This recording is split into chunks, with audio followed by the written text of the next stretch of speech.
যারা হাইব্রিড আওয়ামী লীগ করতো, চাঁদাবাজি করতো, তারাই এখন ব্যানার পাল্টে এখন জামাতের দলে ঢুকে গেছে।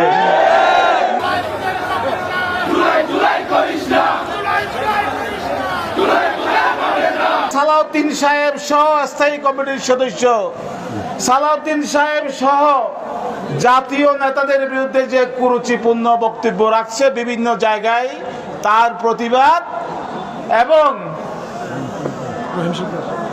আইন শৃঙ্খলা অবনতির কারণে আমরা এই সমাবেশ ডাক দিয়েছি।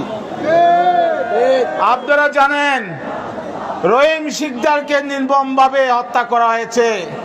বলা হয়েছে জায়গা জমিনের কারণে, আসলে জায়গা জমিনের কারণে না, রাজনৈতিক প্রতিহিংসার বশবর্তী হয়ে তারা আগামী যারা হাইব্রিড আওয়ামী লীগ করতো, চাঁদাবাজি করতো, তারাই এখন ব্যানার পাল্টে এখন জামাতের দলে ঢুকে গেছে।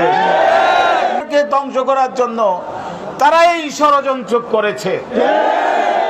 এইখানে যার নাম বলা হয়েছে নোমান, সে এক সময় স্বেচ্ছাসেবক লীগ করত, তার পোস্টার আছে, সে কমলের সাথে তার ছবি আছে, তার বিভিন্ন নির্বাচনে আওয়ামী লীগের পক্ষে যে নির্বাচন করেছে তার ছবি আছে, এবং সে সময় 12 নম্বর ওয়ার্ডে যে জামাত শিবিরের নেতাদেরকেও মিথ্যা মামলায় দিয়েছে, বিএনপি নেতাদেরকেও মিথ্যা মামলায় দিয়েছে, বিভিন্ন নির্যাতন করেছে, তার প্রত্যক্ষ প্রমাণ আছে।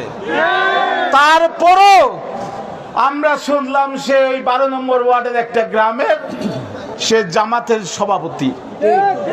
আমি আশ্চর্য লাগে, এরকম একটা ভালো সংগঠনের সভাপতি কেমনে একজন সন্ত্রাসী হয়, যার বিরুদ্ধে আগেও অনেক মামলা মোকদ্দমা ছিল।